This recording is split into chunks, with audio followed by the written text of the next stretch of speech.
set the recording, and then we're going to dive straight in. Just a few housekeeping things before we get started. Please do put yourselves on mute, just so that we don't get disrupted. If you have questions, and we really do want to have questions, if you have a question, do type it into the chat, or alternatively, after each entrepreneur presents, we're going to give a couple of minutes for questions. So raise your hand and we'll come to you, and you'll get to ask your question. If you type it in the chat, you're going to get in there first. So typing in the chat is also encouraged. So to start this event, I thought we should frame what is our work? What are we trying to do? Who are United Social Ventures? So just a very quick introduction from me. We, as United Social Ventures, we're a charity that want to make it possible for innovative young Ugandans to lead systemic change. And we believe that social ventures present the best lever for young people to lead this change. Why? Well, firstly, social ventures are equitable. Anyone can create a social venture. It doesn't rely on you having wealth or privilege. You just need to have ingenuity. If you can create value for other people, you will be able to set up a social venture. And this means that anyone can create one. Secondly, they're more impactful. They prioritize impact over profits. And also because they are selling a product or a service to customers, they are centered on their users, which means they have to be delivering value, and often means they're actually, they maximize their impact as a result. And thirdly, they are sustainably scalable. What does that mean? Well, because they are market-based, they're selling a product or service, this gives them a permanence. They're not always looking to do more and more projects. They're selling the same product repeatedly. And so the only ceiling to their growth is really the demand for that product or service. So they can scale to create systemic changes. They're not limited by the amount of funding available. So why don't we see more social ventures? Well, what we've discovered over the last 8 years of working is there's a pioneer gap. This is the gap between people starting and getting to a growth stage, getting investment of say $50,000 or $100,000. And this pioneer gap is fundamental to the missing middle of small and medium-sized enterprises in Uganda, which the International Finance Corporation has estimated to be $4.87 billion. To put that into some quick context, that's 9 times the amount of funding currently available to Ugandan SMEs, which is about $500 million. And this is not just a problem in Uganda, this is a problem globally. Globally, this gap is at $5.2 trillion. So Uganda just has about 1 part in 1,000 of this problem. Why does this pioneer gap exist? Why is it so hard for entrepreneurs, would-be entrepreneurs, to start and grow their social ventures? We've identified this vicious circle. Entrepreneurs are slow to progress. They don't have a framework for growth. And this means that because they're slow to progress, they never get to be funding ready. So they never attract very much funding. And in a context like Uganda, friends and family are generally not an option, or a much more limited option compared to a context such as the UK, where friends and family are often responsible for that initial bit of funding to get started. Maybe you might call it the Precede Round. And because there's little funding and there's a general recognition of this limited funding, entrepreneurs, would-be entrepreneurs, have difficulty in committing to their ideas because they realize there isn't much funding available and there aren't many success stories. And this is compounded by the constant pressure that young people will face to earn an income immediately after graduating from university. There's an immediate pressure to start earning, which is not particularly conducive to taking risks as an entrepreneur. So And then this brings us back to the first point of if you're having difficulty committing, you're going to progress slower. And so we're back at the beginning, and this is just a vicious circle. Our work at United Social Ventures is trying to break this circle and make it virtuous. We think that by providing a curriculum or a framework, we can help entrepreneurs to progress faster. By providing connections to community, we can help them get access to more funding more quickly. And by providing coaching, we can help entrepreneurs commit to their ideas and feel validated in pursuing their ideas. So ultimately, it can be quite difficult describing what we do, but you can think of it as like providing a bridge over this pioneer gap for entrepreneurs at the very start of their journeys to the point where they're growing and have a model which they can replicate. And in fact, to make it a little bit more complex, but this will really make sense in the context of this evening, there are really three dangers for startups as they get started. So the first danger is getting that idea. The first gap, the first part of the pioneer gap, is actually creating an innovative idea. And the second danger is then implementation, actually going into the market and starting to sell your product. There are lots of people who, in our office, we joke and call them innovators, who will have great ideas but never actually take any of them to market. They can win a pitching competition, but they can't actually be entrepreneurs and start selling to customers. And then thirdly, once you're in the market, there's a problem of investment and getting your venture to have a model that is replicable and attractive to investors. So creating a model for growth. So what we do is really create three bridges. We have one for design to create innovative ideas, a second to build and go into the market, and a third for growth. So we help entrepreneurs to design, build, and grow their social startups. So the first bridge is the design bridge, starting really from nothing and getting an innovative idea. And to give you a taste of how we help entrepreneurs at the design stage, we're first going to be joined by Gladys from GERIS Agri Solutions, who's going to tell us about her experiences this year in going through a design program with United Social Ventures, which we ran in partnership with Engineers Without Borders Canada. So Gladys, are you there? Yes, Leo. Great. I am. Take it away. Okay. Hello, everyone. My name is Gladys from GERIS Agri Solutions.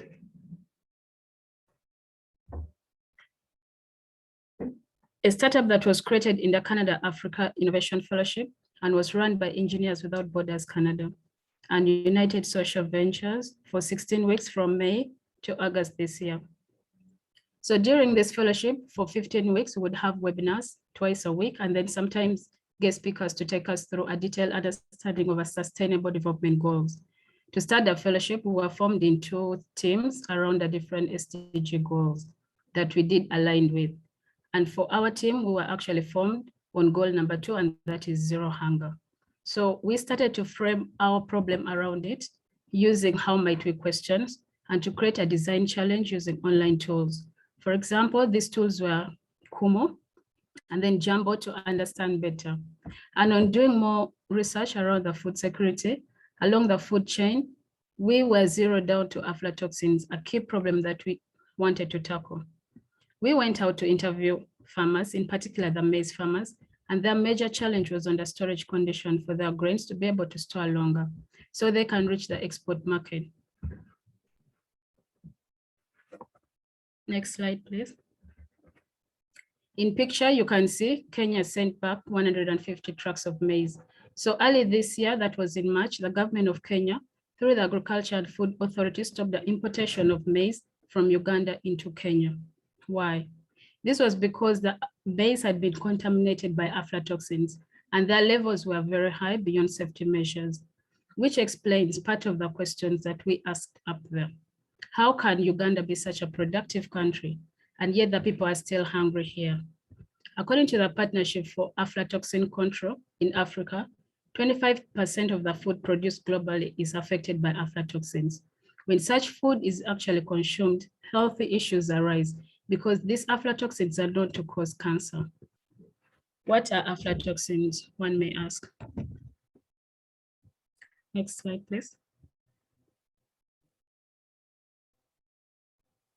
So aflatoxins, these are mycotoxins that are produced by fungi. Their production is influenced by the moisture content of the agricultural produce, relative humidity, temperature within that storage facility. For fungi to produce aflatoxins, as you can see in this picture, that temperature has to be 25 degrees to 33 degrees Celsius. So a temperature that is above 25 degrees is very unfavorable. So with GERIS Agri Solutions, we believe that monitoring and control of this temperature at 20 to 24 degrees Celsius will result in the regulation and control of these aflatoxins. Next slide.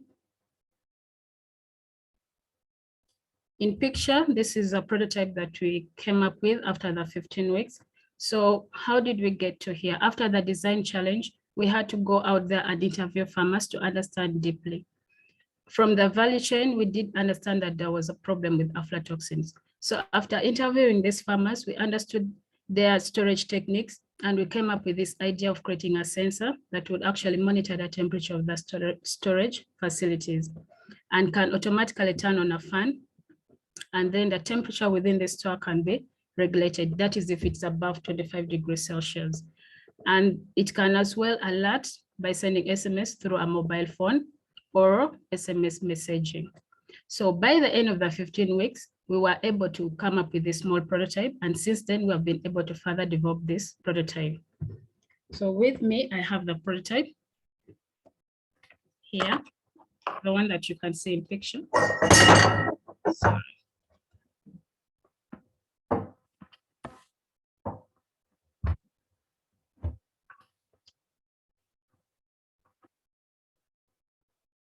I think the camera is making it blur.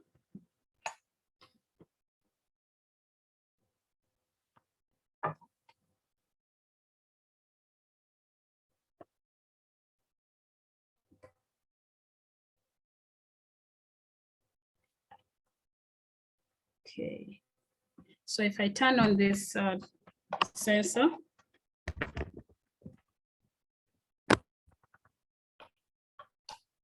the one that you have in picture, the blue one, that is the temperature sensor, which is here. And then the fan.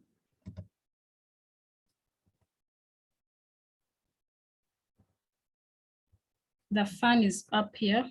Then the, yeah, that is, you can see. Yeah.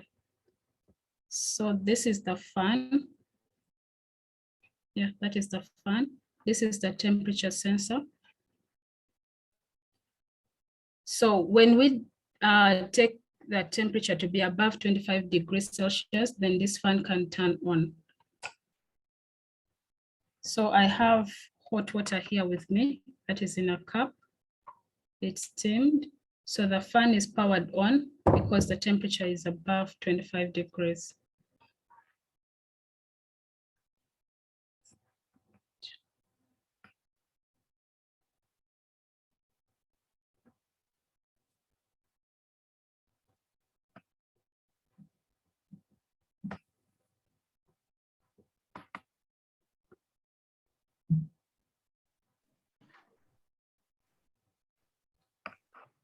Okay.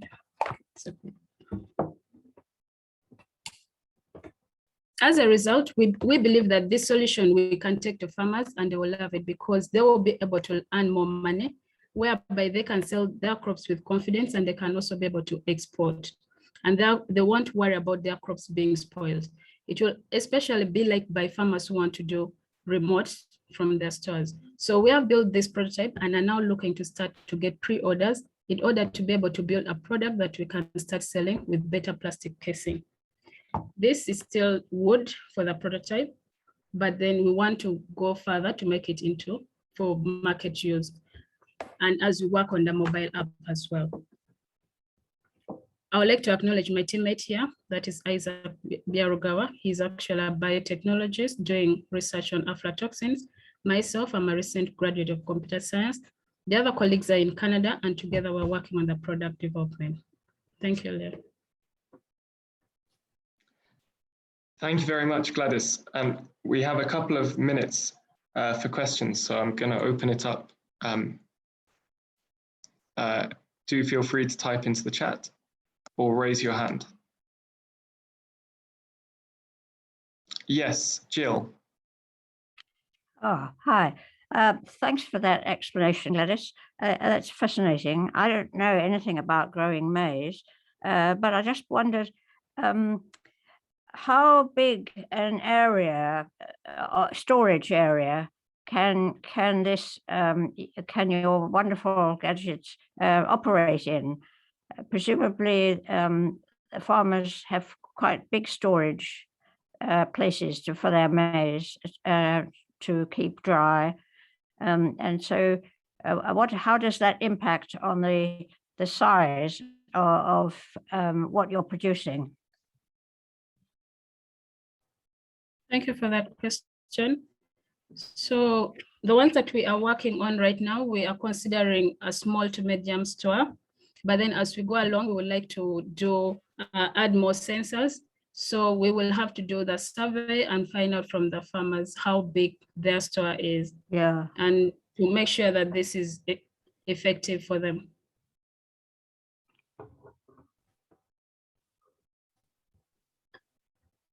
Great, thank you very much, Gladys. So Esteri, I'm going to hand over to my colleagues to take you through the next sections. Oh, sorry, I'm just seeing one. Maggie, you've raised your hand. Go ahead quickly. Yes, sorry. Gladys, I was just wondering how well it's going now. You're trying to get some pre-orders to fund your machine.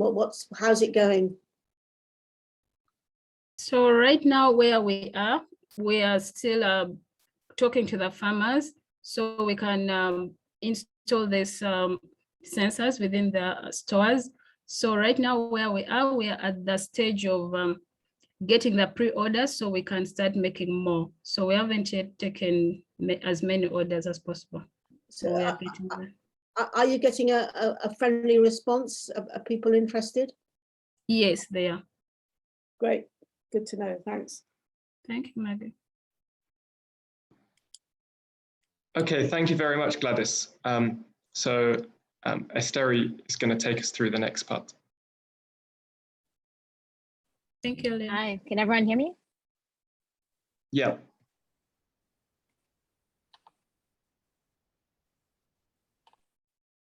Hi, everyone. My name is Esteri. I started working for USV this month, and I had previously started my own solar startup that provided energy access for underserved communities, and I have a master's in entrepreneurship and innovation. So when designing these 3 bridges, we've had to look at 3 design principles. If we get to, and of these 3 design principles, we look at 1, is it applicable to the startups? So we're not essentially looking at just giving people a tool and it's theoretical. We're really focused on building experimental learning, where you're able to create your prototypes, where you're able to go back into the market and make various iterations. Secondly, we provide that our courses to be adaptable, adaptability. So it's not a one size fits all approach that some other support organizations provide. Because each startup is very different and different in their journeys, we found that it can't be a one-size-fits-all approach. That's why we really tackle and understand where the startup is, where they have gaps, and then provide those solutions and those tools that could take them to be able to get market ready. And lastly, our principles focused on affordability. We try to offer high quality consultancy services without the fees that you might see. And that is where we really find our impact. And we don't want us to be a hindrance to our startups. So these principles are essentially important when it comes to the build process of actually taking a product to market. So part of what our USV curriculum, and it equips entrepreneurs with tools they need to build a prototype and really get and really be able to build and get to be market ready. And as you can see, our different tools here are laid out and over a social venture canvas. And so with these tools, you can see that we focus on various modules from that involved with users, sales and marketing, customer relationships, value proposition, focused on the team, supply chain operations, resources, partners, product, operating costs, revenue, impact, and then growth strategies.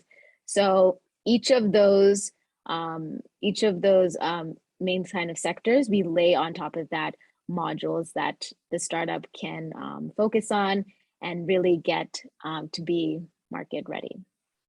So beyond these training cohorts, we have a membership scheme, and for these ventures, and they fall under our 3 principles. So under how do we make this applicable, we do have a annual diagnostic session where we do go, while you have been trained and you work directly with us, annually we look back and see, okay, where are the gaps? Maybe how has the startup progressed throughout the year? And then also we provide access to different trainings. And second, under adaptable, we also have bite-sized projects. So these projects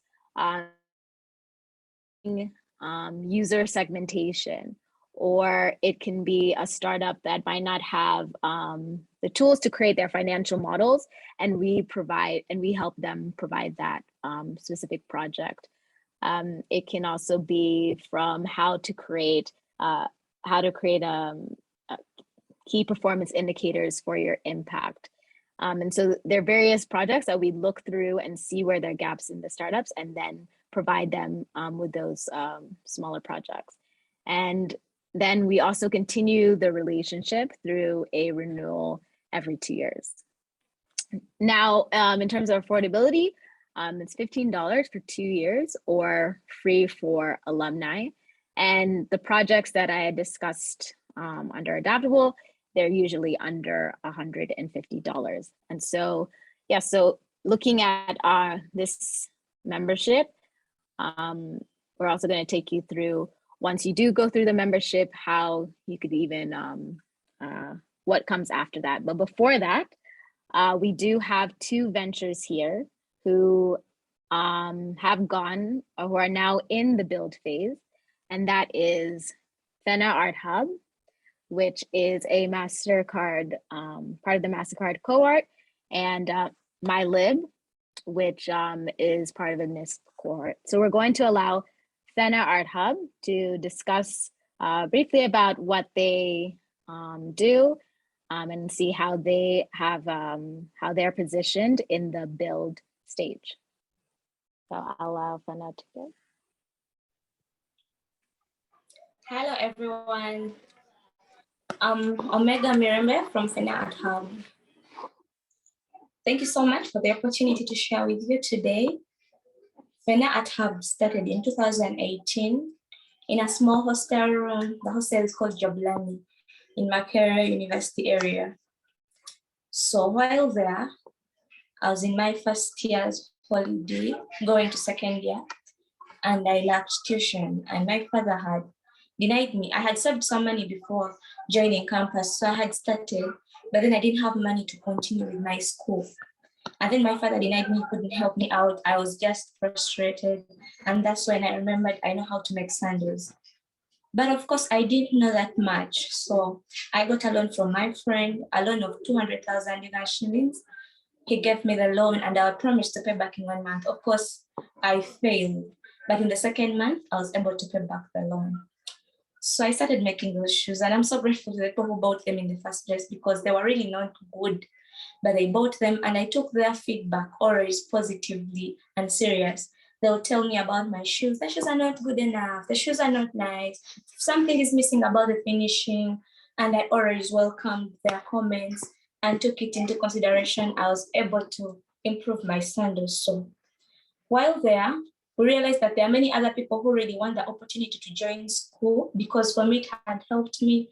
I was able to study. I could get half of my tuition in each and every semester and then be able to pay. So we realized there are many other people there who really want this opportunity to be able to keep in school, but they even have no skill. They have no way to continue, and we were able to support 4 primary pupils in 2019. But then there was lockdown and COVID, so we were all down. After that, there was this friend of ours, because we wanted more capital now to make this business big. And a friend of ours told us about the seed fund. So we were able to apply, and luckily enough, we got the money, we won. So before we got the money, we were able to undergo some trainings with United Social Ventures, and we attended them. And we are so fortunate to have attended those trainings because they taught us a lot. They helped us to change a lot about our products. Initially, we used to produce sandals, bracelets, paper bags, necklaces, shoes, everything. But when we joined these trainings, we realized that we had to narrow down our production line now to a few products. And then we focused now on sandals and shoes. Like you can see, that's what we focus on. That's what we do right now. We realized that it is better to focus on a few products that we do best. Actually, we can testify that before we attended these meetings, we should produce all those many products, but we still couldn't make sales. We could sell like 3 pairs of sandals in a month. But right now we focus on our sandals and shoes. They're very, very good.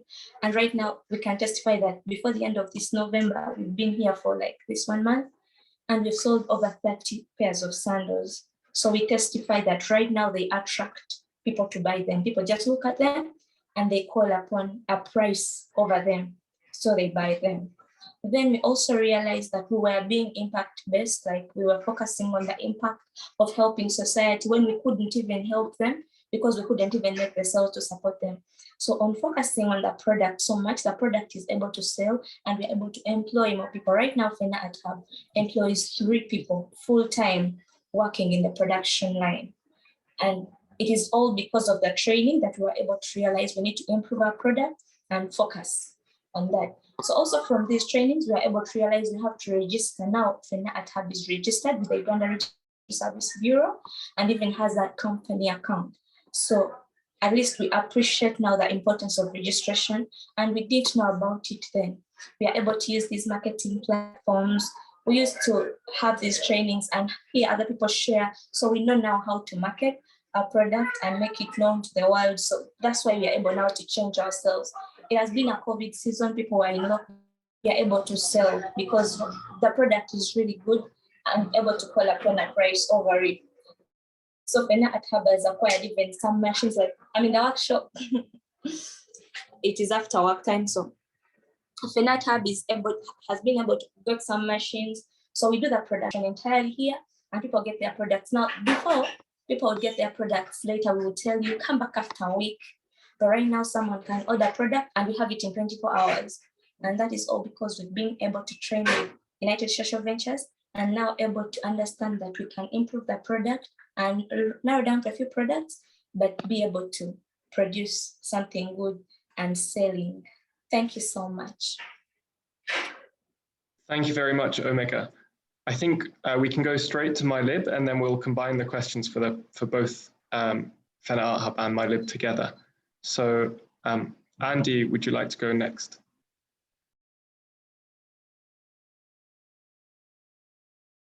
Yes, thank you, Leo, and everyone. I am Andy, co-founder of MyLib. What is MyLib? Having relied a lot on visual memory as a student, I always used to look forward to classes where a teacher would come with teaching aids like color charts, shapes, or chalk. So this brought up the idea of MyLib. After my graduation and thinking about what I could do to kind of fix some of the problems that I thought were coming with what I used to suffer with, I thought about coming up with a digital textbook. So MyLib is your digital textbook. However, unlike your regular textbooks, MyLib complements studying materials with beautiful illustrations, charts, and animations, making learning fun and interesting. So being among the leading e-learning products in the country, this is about 2019, MyLib caught the eye of the Ugandan government, and they awarded us a grant. And this was through the NSIP program that supports young entrepreneurs and innovators to work and improve on their products. It is through this program that we met with United Social Ventures as our mentors through this government program to produce a better product and turn us even into better entrepreneurs. Some of the key lessons that we picked during this mentorship, including identifying and knowing our customers. This is something that we had really never thought about as developers and innovators. We just thought if there is a problem, there'll definitely be a customer for it, which was not necessarily the case, because many a times there is a gap, but you also have to ask your question. You have to ask whether there is a market in that gap. So there was a lot of sessions on customer segments and user segments, then understanding the needs of the customer, even before you come up with a product. We never used to ask any of these questions to ourselves and the teams. We just thought, well, if you can code, you can write all these beautiful scripts and come up with beautiful illustrations and animations. Yes, you can do this, then definitely you will sell. No. And along the way, still, we identified that we could come up with all these products without considering the user experience, which again became a challenge. We came up with a very beautiful application. The content was there, thousands of lessons, but users were failing to use it. The downloads were not corresponding with, or were not tallying with what we thought would be. So still all these things were being highlighted through the different workshops that we are going through: product pricing, calculating break-even points, looking at a lot of fixed assets. There's a lot of material that they were giving us that even at university, we had never got. So having come up with this product, and we felt like we are market ready then, and having built it as a blended learning tool. Remember, I had said that it was to aid the teacher to have a teaching aid, to make this learning, these lessons interesting and fun for the learners. It was a blended learning tool where a teacher, actually where we could preload the learning material onto a portable projector, send them to schools, have schools as our customers, and then they take them to classes. when they take them to classes, as the teacher is teaching, probably teaching about the digestive system, they could visually see what actually happens in class. Along the way, COVID struck. With over 15 million learners stuck at home due to COVID-19 pandemic, we couldn't reach out to any or even most of our clients with this approach that we had. After almost 2 years of trying all possible avenues without any success, including government engagement, having been sponsored by them and looking at NGOs, because there's a lot of programs that are coming in to aid e-learning and to support all children that were at home that were not accessing basic.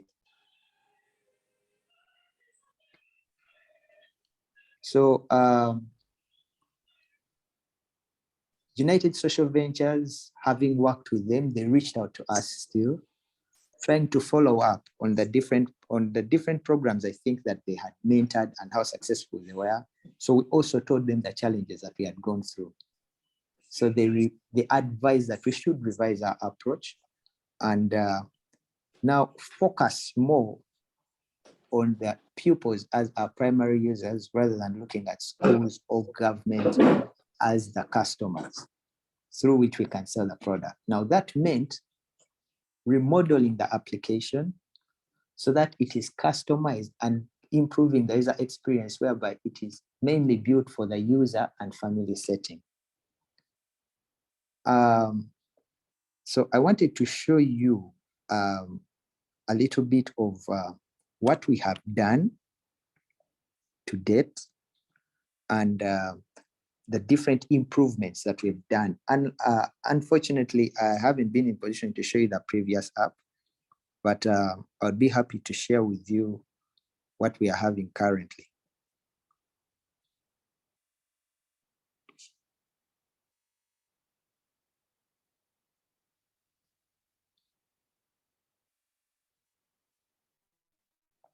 So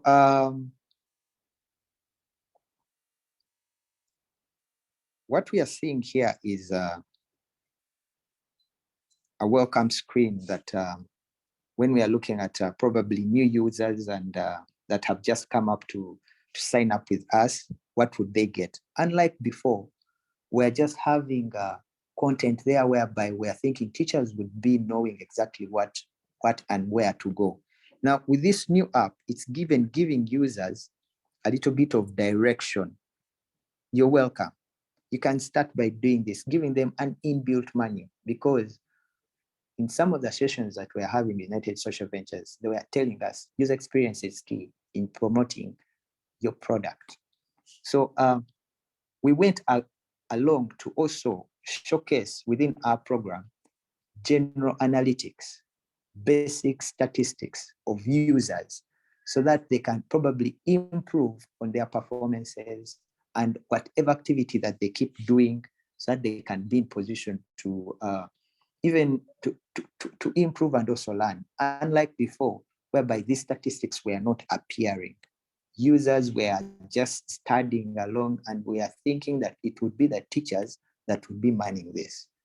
So to date, we are back to development, and we know that in the very end, unlike before, we are going to have a tool that is going to be highly beneficial. And we know that by the beginning of January, we're going to have a tool that is going to be student-centered, rather than looking at bigger institutions like school, because we do not know what the future holds. And also COVID has taught us that learning can happen anywhere. Unlike before, where e-learning was something far-fetched, the last 2 years have taught us that students, some of them are looking at graduating, but they've been studying at home. So we know that now parents and our customers out there have adapted to the idea of e-learning and can easily give us a market for our product. Thank you very much, Andy. So Any questions? I'll open it up for questions for either Andy or Omega. Maybe Okay. one question each, because we're running slightly behind time. Okay.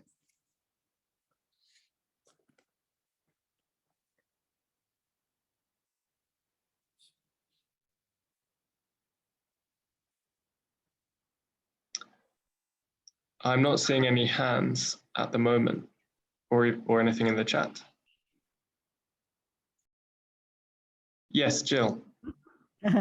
Oh, hi.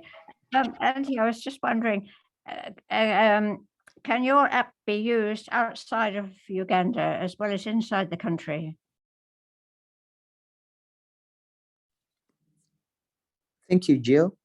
Yes, our application can be used outside of Uganda, and it is being designed, and also the previous model was designed also to work in the last mile setting, whereby it can work both online and offline.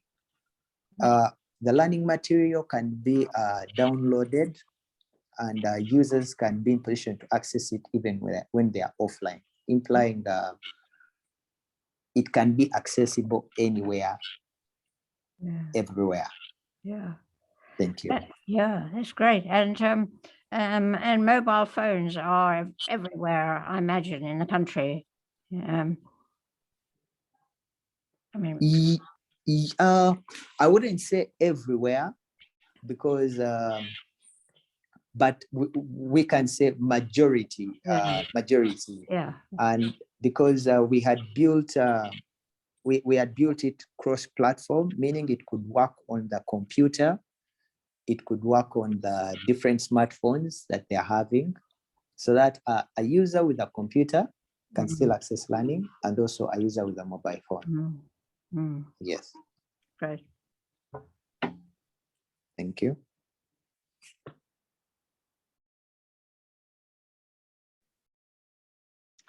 Okay, I think let's move on. Dan, you can take over. Hey everybody, hi, thanks so much for joining us. So yeah, my name is Dan.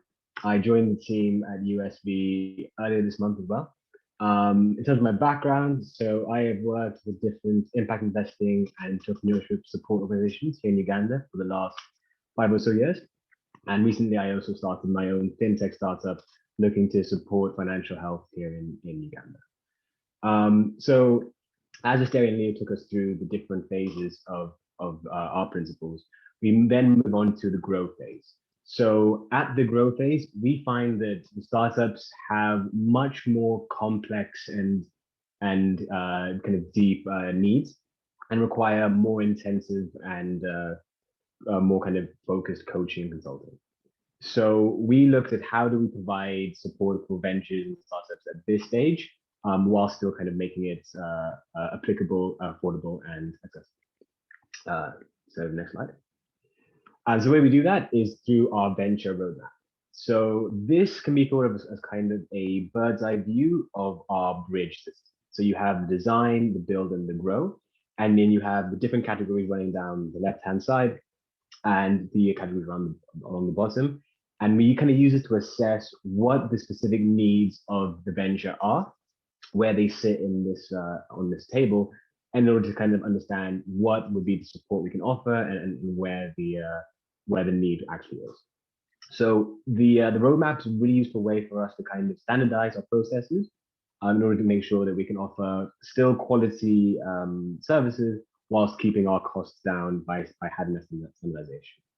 It also enables us to provide those micro consultancy projects through quickly identifying what the need is, and then applying our tool or deploying our consultants in that specific area. So these are really kind of output-based projects. So in terms of the kind of the value for the entrepreneur is they really kind of gain the experience of the consultant in that specific area really quickly. So they're able to kind of have that diagnosis, analysis, and then support really fast. So as you can see, there's like 110 different criteria that we look at in order to kind of pinpoint the specific. So we built out the roadmap in 2021, and it's our basis for understanding what the area for a grow base or grow stage venture would be.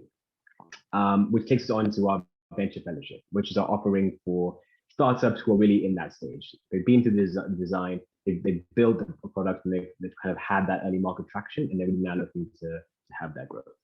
And again, following our 3 principles of applicable, adaptable, affordable. So in terms of it being applicable, there's 100 hours to kind of build a growth strategy with teams.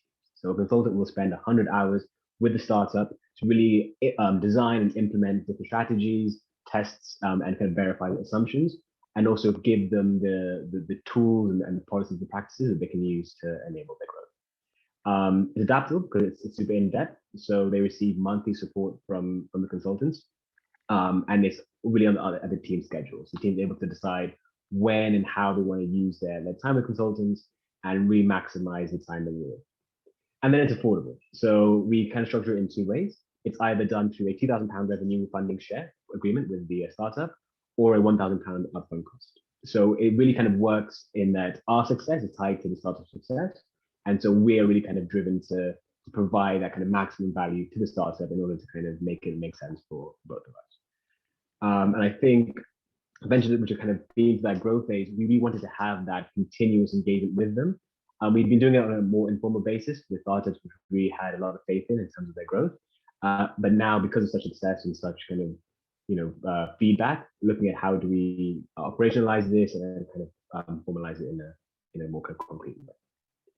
So I think it'd be really cool to listen to one of the startups who's actually been in that phase. So Paul from Vertical Farms, I believe he kind of was actually at this event last year and spoke to us about how it's been for him. So Paul presented it last year. It'd be cool for you to come on and share some updates, how the last 12 months have been going for Vertical Farms, and what are some of the updates you have for us here at the team.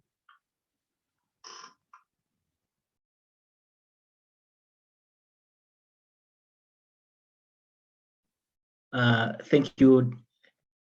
Thank you very much, Tanya. As introduced, my name is Paul Matovu. I am the founder and CEO of Vertical and Micro Gardening, also known as VMG. I've talked about it before, but I'll say it one more time, that VMG is a Ugandan homemade social enterprise that primarily designs and distributes urban farming solutions. Our most celebrated innovation is the vertical farm. As you can see in the picture, it's comprised of vertically stackable trays of wood, and it sits in 1 square meter. It can accommodate up to 300 crops. So this is one of the projects we've worked on in the recent past. As I'm going to tell you, I'm very glad to be on this platform once again. I was here last year, when I was sick. I was still suffering from COVID. I've had very long-term consequences on my health, but I'm doing way better now. Particularly for today, I want to talk about the progress that VMG has made since this year started. I'm very glad to mention that before the end of last year, before I fell sick, so to say, United had introduced me to an organization called OVO, which is a Belgium-based organization that funds social enterprises in Africa mostly through debt financing. And so we started being part of their program last year. We went through a mentorship session, and we were shortlisted to be among the top 16 ventures out of hundreds of applicants. And we were selected finally to be among the recipients of their finance. And particularly, we requested for 50,000 euros. One of the conditions they set for us is to sell 300 vertical farms in a period of 3 months. That target was overwhelming on our end, because that's more than anything we have ever sold in the past 5 years. So in the past, yes. So it was a huge challenge for us, but then we linked up with United and other partners to guide us and support us on how we can achieve that project. And I'm glad to mention to you that between May and August, we were able to sell 300 vertical farms. That was a huge jump in ourselves. I mean, we have a small workshop that can only make 3 vertical farms in a day. And partly why we are asking for the for investment from OVO is to better our production capacity to be able to produce an average of 20 vertical farms in a day. So as you can see in the photo, we have made some partnerships because of this challenge and the target that was set by OVO. So this is Farewell Hotel, one of our recently acquired partners. Through them, we are training about 900 young people in urban farming. The rationale behind this is to empower young people to make them start looking at farming as a means of employment. And this project is funded by MasterCard, but of course, directly through Farewell Hotel. We are working with our other partners as well, including community-based women's organizations. One of the organizations purchased 100 vertical farms for us, and the women in that community are already growing vegetables and supplying to the local market.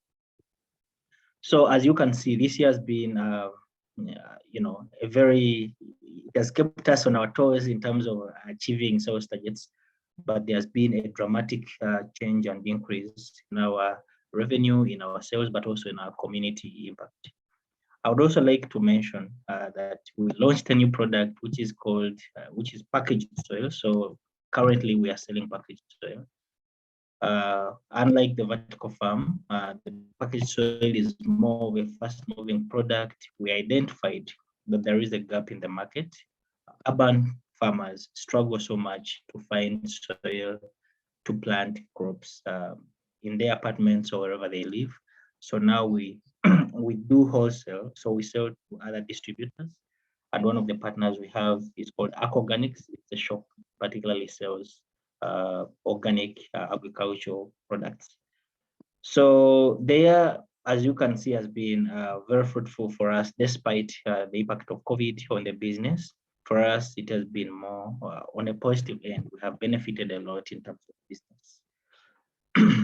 I'm very grateful, and we are very grateful to United Social Ventures for all the support that they have accorded us for the past 5 or so years, because we started working together in 2014, and all the funding that we have received, or most of it, has been through their recommendations. For instance, the partnership we have with the Royal Academy of Engineering through their program called Africa Prize for Engineering Innovations. We have received a massive support from the Academy, and again, because United that recommended us. Before then, the workshop that we have, the small workshop, we used funds partly from a German organization called Unconventional Capital. And again, this was a recommendation by United Social Ventures. So, from helping us to set up a small workshop, and now we are looking at establishing a bigger production facility. The plan was to do that by the end of this year. We're still hoping that we'll be able to achieve that. Yeah, thank you very much. And we are forever grateful for the support. Thank you, Paul. I'm going to push the questions briefly so that we can just wrap up, because some people might need to head off shortly. So Max, do you want to talk a bit about our impact from this year?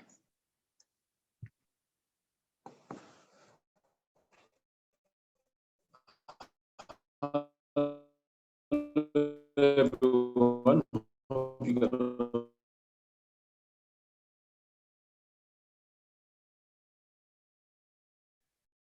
Max, I think you might need to turn off the video. Your internet can't handle the video, it seems. Oh,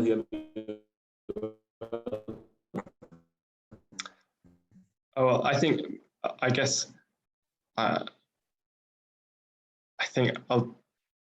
hello, Max, can you hear? If your internet jumps back to life, take over. Otherwise, I can quickly go through this. I'm called Max. I was joined in April this year, so 8 months now. It's been a good journey so far. Previously, I was working, and then with the sector.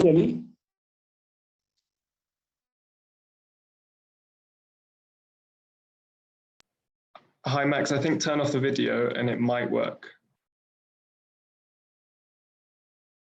Otherwise, you know what? Yes, I manager at in the digital financial services sector.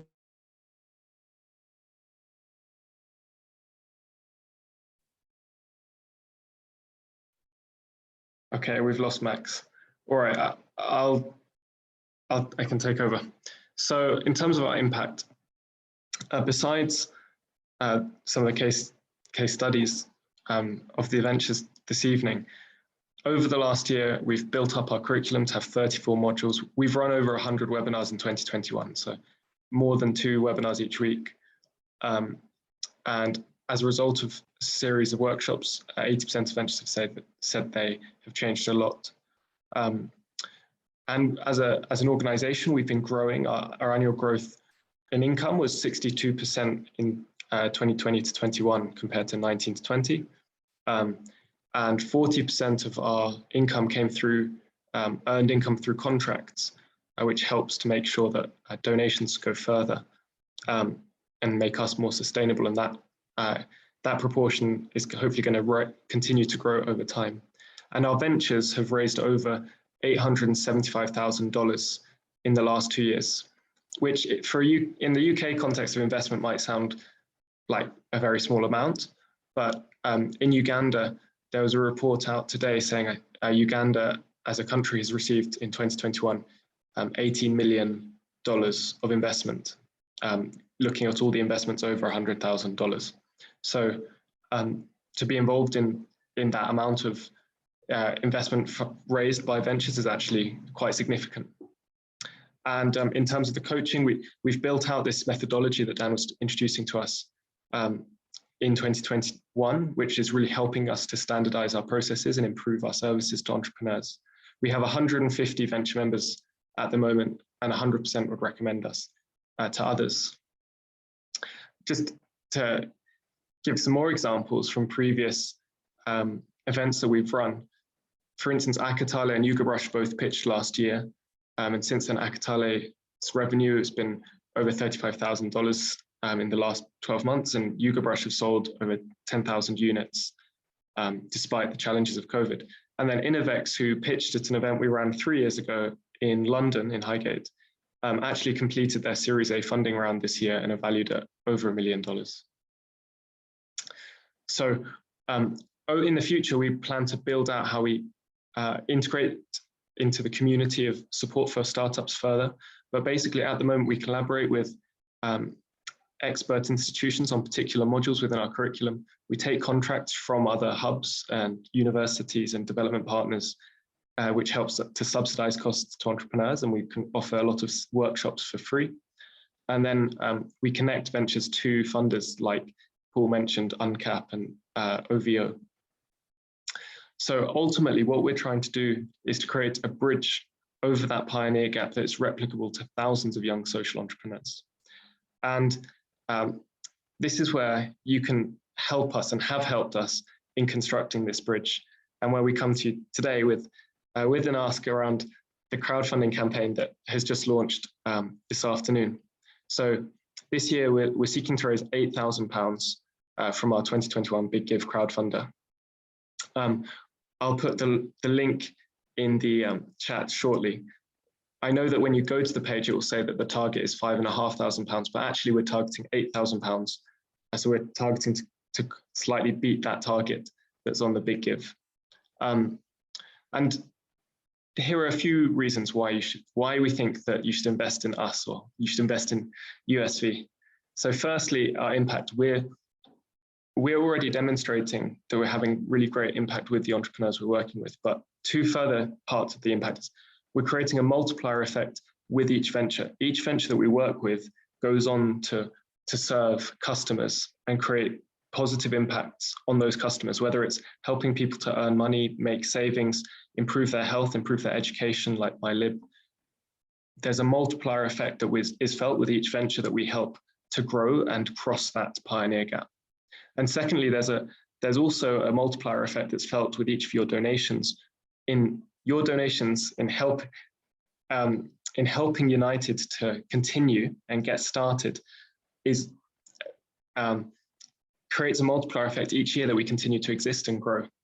Because without this initial support, all of those future things that we achieve would not be possible. So that's the impact. Then there's the cost effectiveness. So we are a very small charity. Your money has a very big bang for its buck here. With us, our budget for our income in 2020 to 21 was £40,000. So with £400 donation, you've covered 1% of our budget. There aren't many charities doing as much as we do that could say that. And thirdly, I think if you treat investing in United like an investment in a startup, you'd always ask, okay, why aren't other people investing in this? But with USV, the simple reason is not many people have heard about us. You are in a pretty select group of a few hundred people who really know about the charity. And so we're really relying on you to help us both through investing and sharing the word and championing us to others who might help, both financially and also help us technically improving the quality of our curriculum and our support to young and innovative entrepreneurs. So we would really appreciate your continued support this year in this Big Give crowdfunding campaign and beyond in helping us to continue to improve our services and spread the word. So thank you very much for joining us. I'm sorry we've gone slightly over time, but now is a good time to leave if you must, but we'll stay on for a few minutes to answer questions, and feel free to ask questions about United Social Ventures or to Paul or any of the other entrepreneurs from this evening. Yes, Catherine.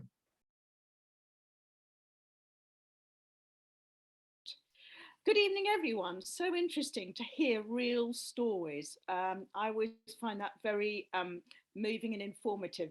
In your final slide there of previous startups that you've helped, there was the one in the hospital, I think.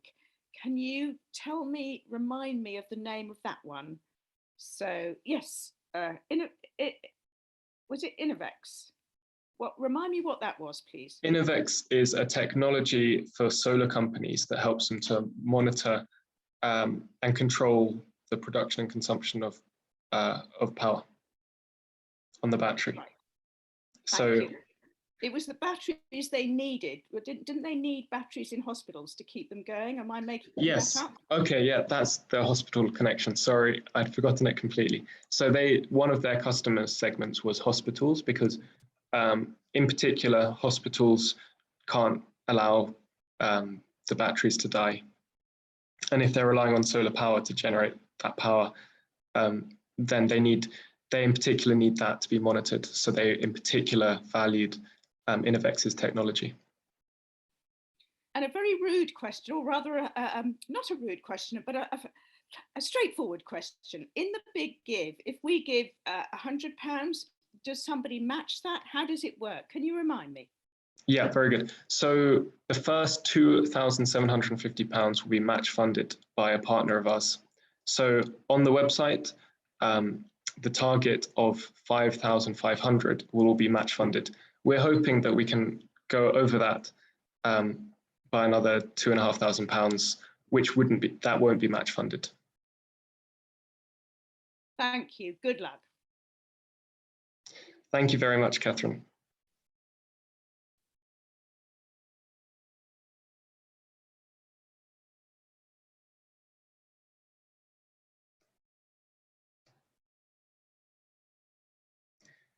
I think we've got time for one or two more questions. I'm aware that Omega and Paul didn't get any during after their presentation, so maybe someone might have something to ask them. I don't know.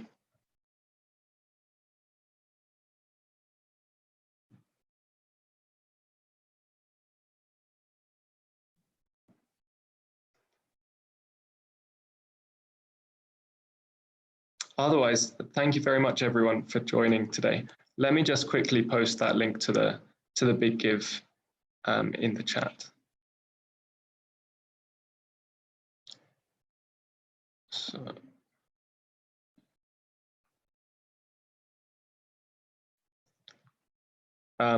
So there is, I've just put in the chat the link to BigGive. I'm sure that you are all on our mailing list, and you'll also be probably getting some emails about it in the coming days, just to remind you that it's going on. But thank you very much for joining us. Today is Giving Tuesday, so happy Giving Tuesday, and have a great evening. Take care.